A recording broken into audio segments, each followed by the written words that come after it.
Hello les explorateurs et bienvenue dans la nation du e-commerce. Je me prénomme Nicolas Chevalier et suis explorateur en chef d'e-commerce nation.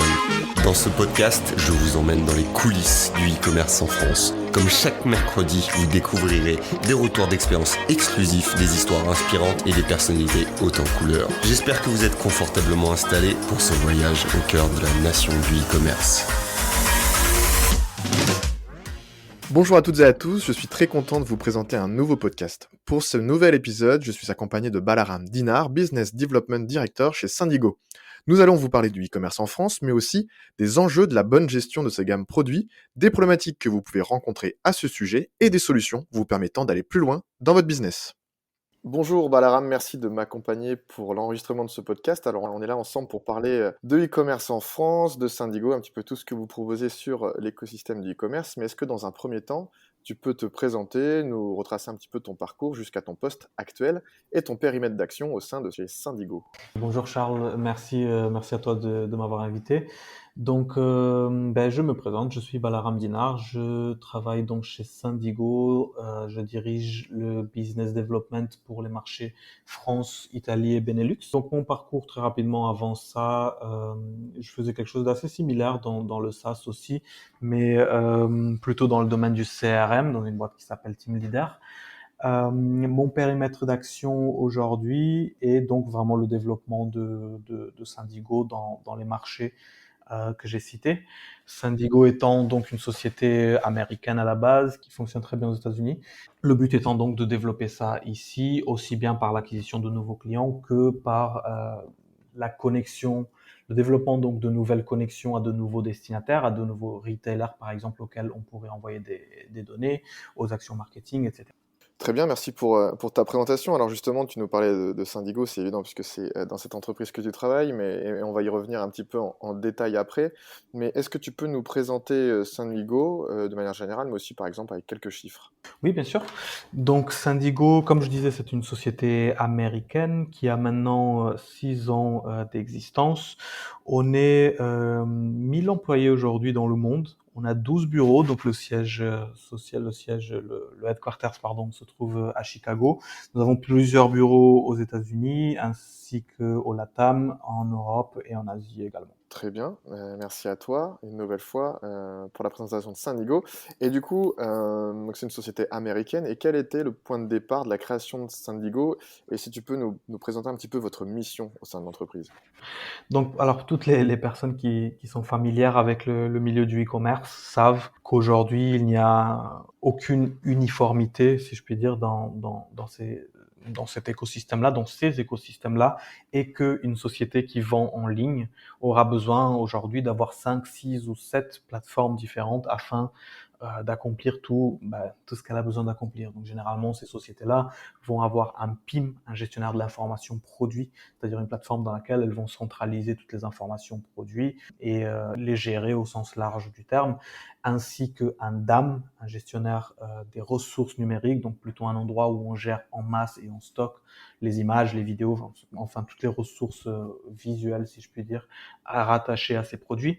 Ensuite, c'est bien beau de centraliser et de gérer en interne toutes ces informations-là, mais il faut aussi pouvoir les envoyer. Et comme justement pour revenir à la question du manque d'uniformité aujourd'hui, chaque destinataire auquel vous allez envoyer vos données a des prérequis différents en termes de format, de champ obligatoire, de nombre de caractères maximum ou autre, ainsi que de champ, de flux, de canal par lequel ces informations vont transiter. Donc généralement, ça peut être le cas ou non, mais une société va avoir un data pool GDSN pour envoyer via ce protocole ces données-là au destinataire qui requiert ce canal pour les données, ainsi que ils vont éditer manuellement énormément de fichiers Excel ou CSV ou autres pour envoyer ces données à tous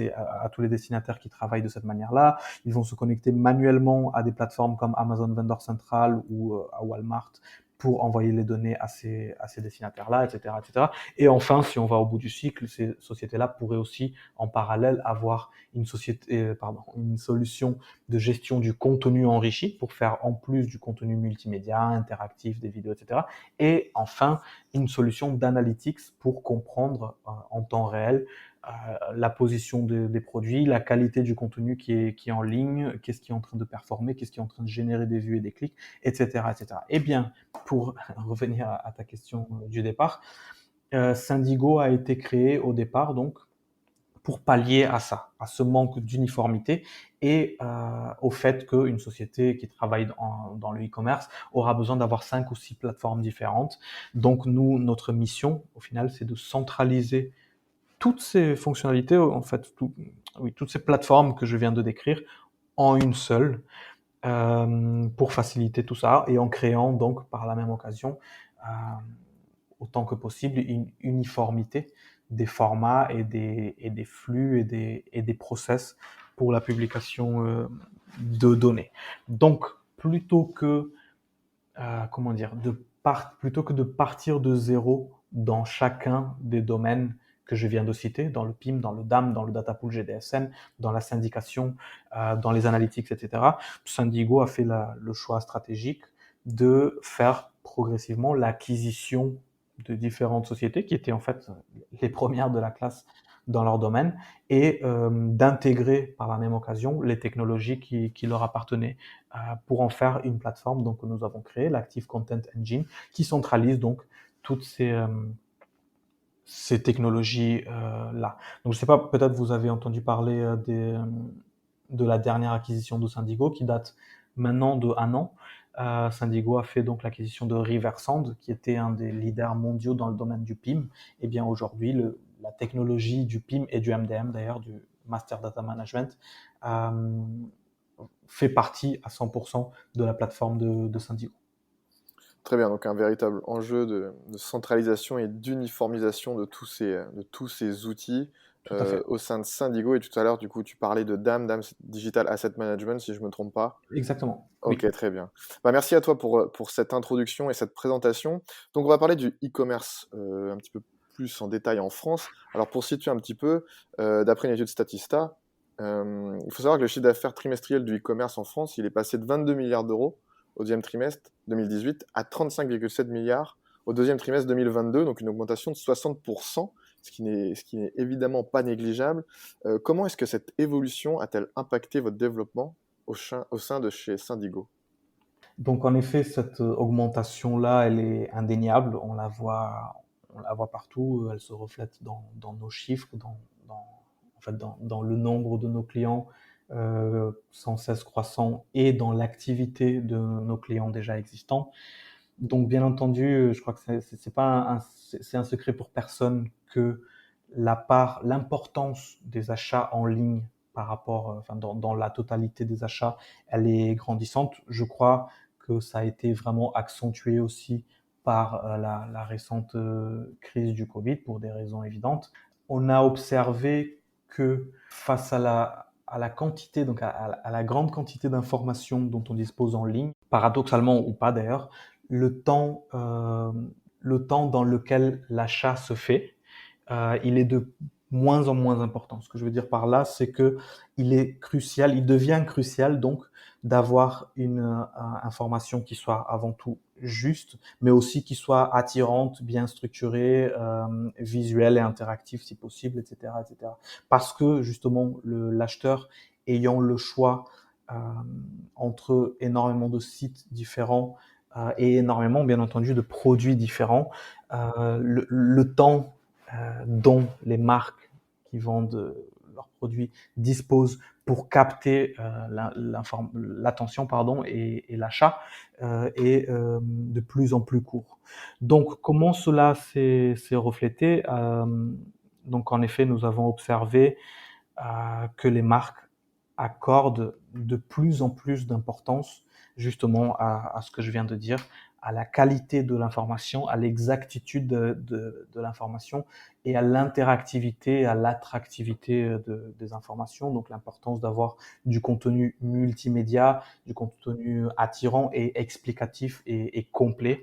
Parce que, bien entendu, c'est évident quand on va dans un magasin et qu'on a une question, on veut savoir si tel produit, je dis n'importe quoi, si tel produit est compatible avec le type de prise que j'ai chez moi ou autre. Je peux tout simplement appeler un vendeur et poser la question. Lorsque j'achète en ligne, c'est donc un petit peu plus compliqué. Et si en une histoire de quelques secondes, je ne trouve pas l'information que je cherche, je vais tout simplement aller faire mes courses dans un autre site internet.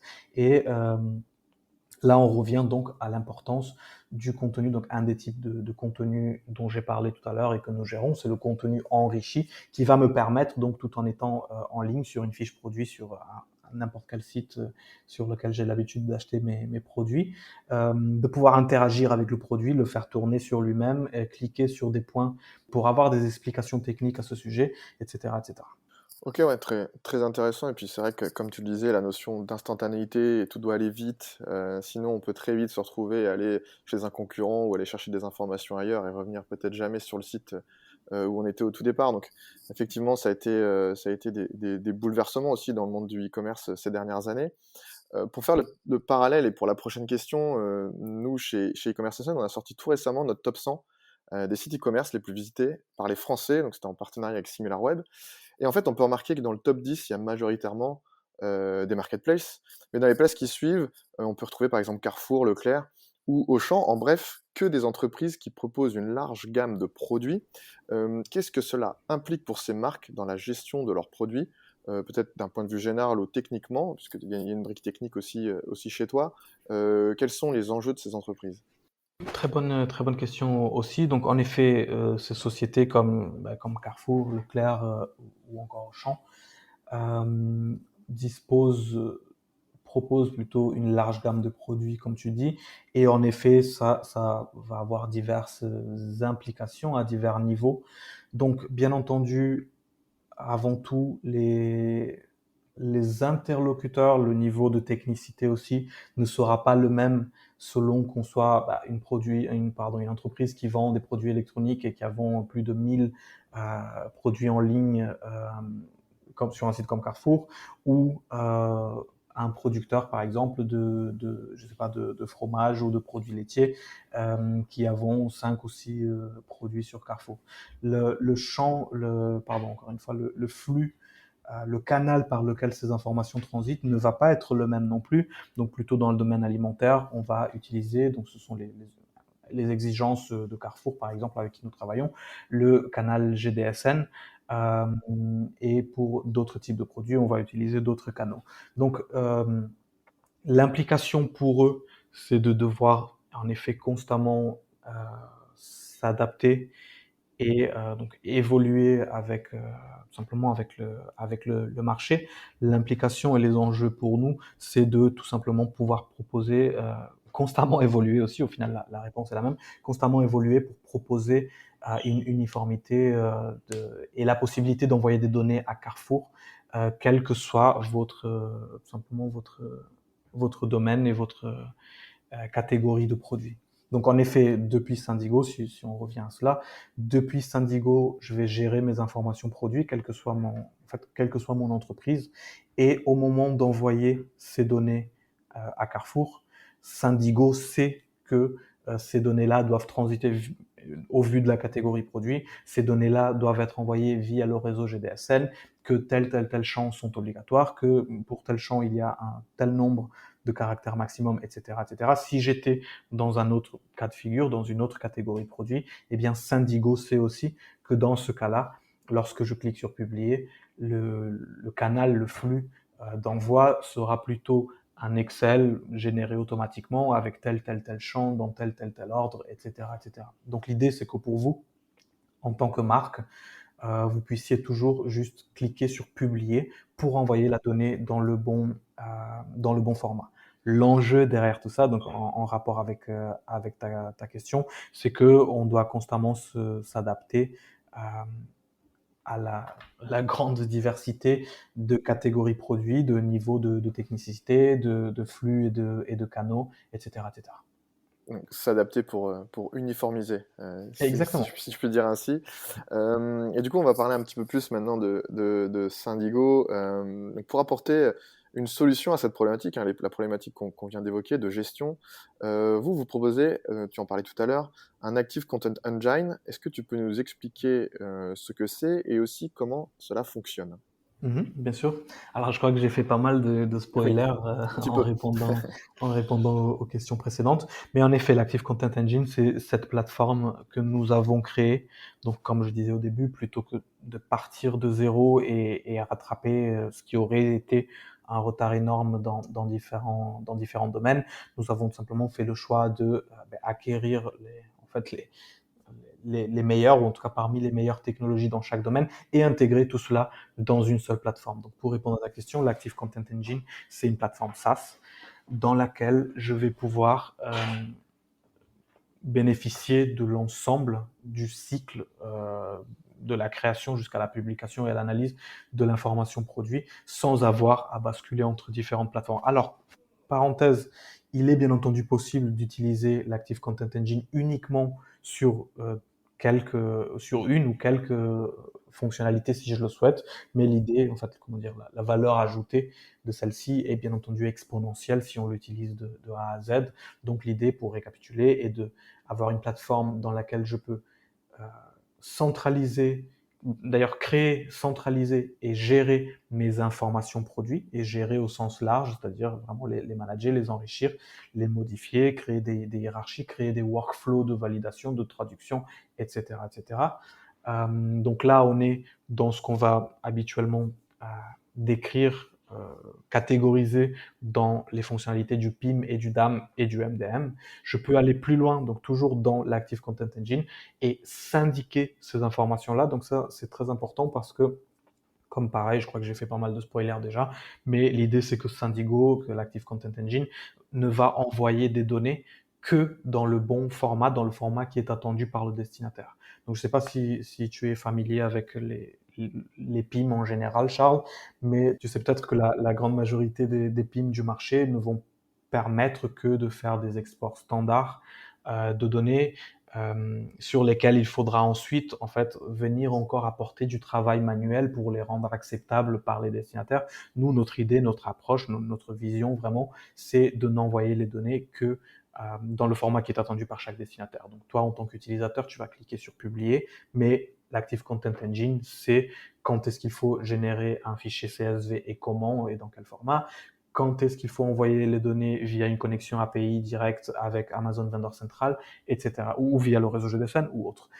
Donc si on va encore plus loin, cette même plateforme va permettre toujours d'enrichir ces données. Donc je peux créer du contenu enrichi très facilement en faisant du drag and drop. En fait, je vais avoir des produits, je vais avoir généralement des ressources statiques, donc des images classiques, et je peux très facilement transformer ces images statiques en ressources numériques interactives, images 360 degrés, uploader des vidéos, structurer tout ça et publier directement ce contenu enrichi donc sur mes fiches produits sans avoir à faire du travail manuel et sans demander, ça aussi c'est très important, sans exiger de travail manuel de la part du destinataire. Donc par exemple, pour rester sur l'exemple de Carrefour, aujourd'hui il est possible pour une marque qui travaille avec l'Active Content Engine de créer très facilement du contenu enrichi sur Syndigo, et en cliquant sur publier, ce contenu enrichi va être publié directement sur les bonnes pages produits sur Carrefour, mais aussi sur Amazon. Donc pour ceux qui sont familiers avec Amazon, le contenu enrichi sur Amazon, c'est le contenu A+, tout simplement, mais aussi sur Amazon directement via l'API, etc., etc. Pour finir, donc, toujours dans l'Active Content Engine, il est possible donc d'analyser, de bénéficier donc des analytics e-commerce très puissants pour comprendre en temps réel la qualité de ma donnée. Est-ce que ma donnée, elle est complète? Est-ce qu'elle est en train de performer? Qu'est-ce que je peux améliorer pour être mieux placé vis-à-vis de mes concurrents, l'état de mes stocks et tout un tas d'autres choses. Merci, bah, du coup très clair, on comprend mieux, comment ça se passe et aussi tout le panel d'options qu'offre cette solution et puis tu as expliqué aussi concrètement comment cela fonctionnait. Est-ce que, donc, on parlait tout à l'heure de Carrefour, est-ce que tu as d'autres exemples, concrets d'expériences clients avec qui vous travaillez ou avec qui vous avez travaillé qui, ont utilisé, l'Active Content Engine?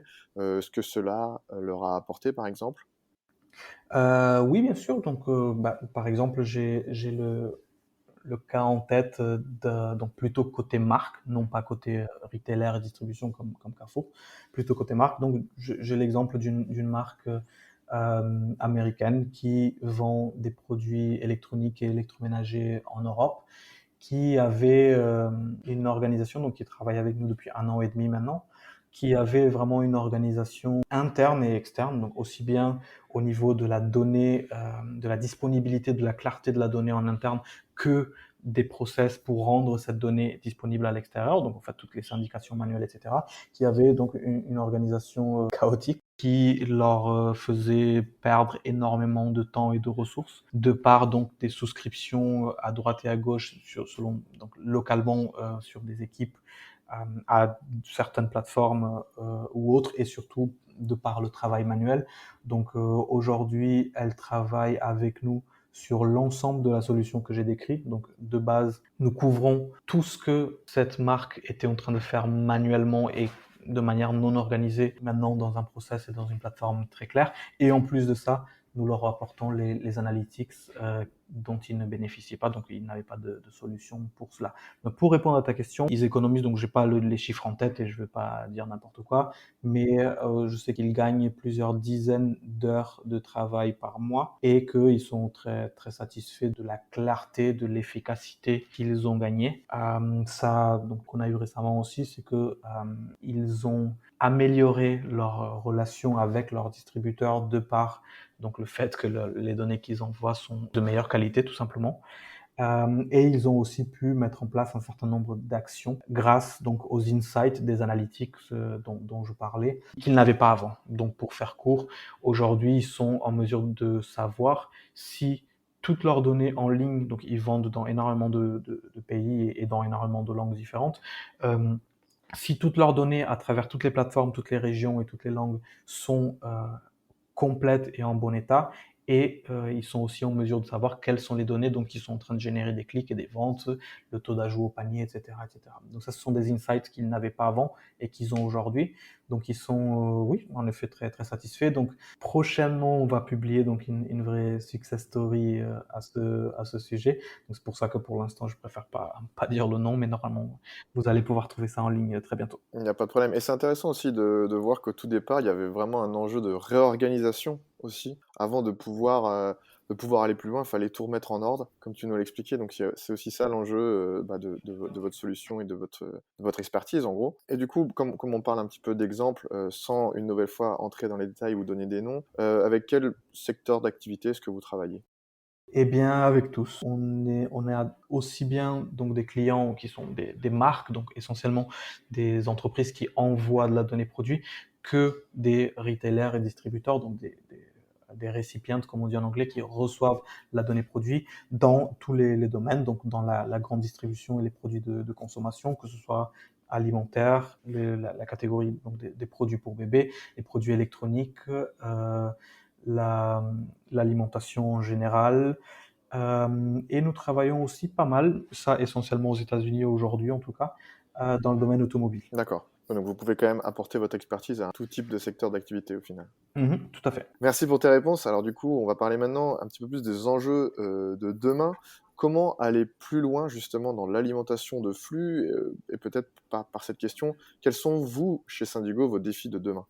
Oui, bien sûr. Nos défis de demain, je pense qu'essentiellement, il s'agira de en fait, toujours s'adapter, savoir évoluer avec le marché, parce que, donc, pour citer des exemples très concrets, aujourd'hui, un tel player reçoit des données via le réseau GDSN, ou reçoit encore des données via un fichier Excel qui a un tel ou tel format. On n'est pas à l'abri que demain, ce player développe, par exemple, un API interne et exige donc de recevoir des données uniquement via cette API. Auquel cas, nous, on doit réagir très vite et donc nous connecter à cette API avec tout ce que cela implique par rapport à la donnée, au champ obligatoire, encore une fois, etc., etc. Donc ça, ce sont des cas réels qui arrivent régulièrement. Chaque région est différente, chaque catégorie produit est différent. Il y a donc à l'heure actuelle, en fait, énormément de process en cours et en fait, je dirais même de débats et de dialogues dans certaines catégories produits et dans certaines régions du monde par rapport à la volonté de faire évoluer, d'uniformiser les flux produits, tout simplement, les flux de l'information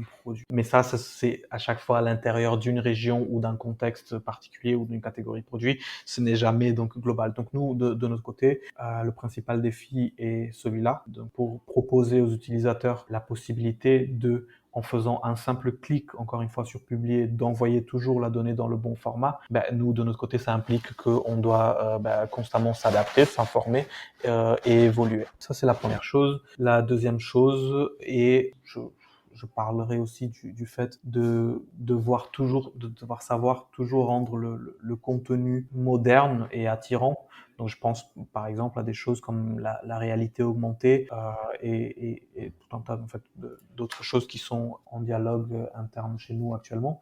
C'est donc un défi aussi de savoir évoluer et proposer quelque chose qui soit toujours attirant et moderne, si je puis dire. Rester proactif, d'actualité, pour être moderne en fait et rester, on va dire «à la page» entre guillemets si je puis dire ainsi. Du coup, on arrive un petit peu à la fin de notre échange. Si tu veux, je peux te laisser le mot de la fin, comme j'aime à le faire pour conclure, notre échange. Merci Charles. Donc avant tout, je voudrais te remercier de m'avoir invité. C'était intéressant et c'est cool d'échanger avec toi. Donc c'est surtout ça mon mot de la fin. Autrement, j'invite toute personne souhaitant en savoir plus sur ce sujet à tout simplement m'envoyer par exemple une invitation de connexion sur LinkedIn. Donc je répète, mon prénom c'est Balaram, Balaram, et mon nom de famille c'est Dinard, Dinard. Je serais ravi d'échanger, d'expliquer plus en détail, de montrer Syndigo bien entendu, ou tout simplement d'en parler plus en détail sur l'écosystème actuel, les solutions et les évolutions donc du e-commerce en général. Super, merci encore une fois Balaram pour ton intervention. Voilà, et on apprend aussi un petit peu plus sur ce que vous proposez au sein de Syndigo, notamment avec l'Active Content Engine. Voilà. Créer, centraliser, gérer les informations de produits, ça peut paraître simple et évident, mais c'est tout un métier et on l'a bien compris à travers tes propos. Donc je te remercie une nouvelle fois d'avoir participé à notre podcast des explorateurs du e-commerce. Merci à toi. Et à bientôt du coup. À bientôt.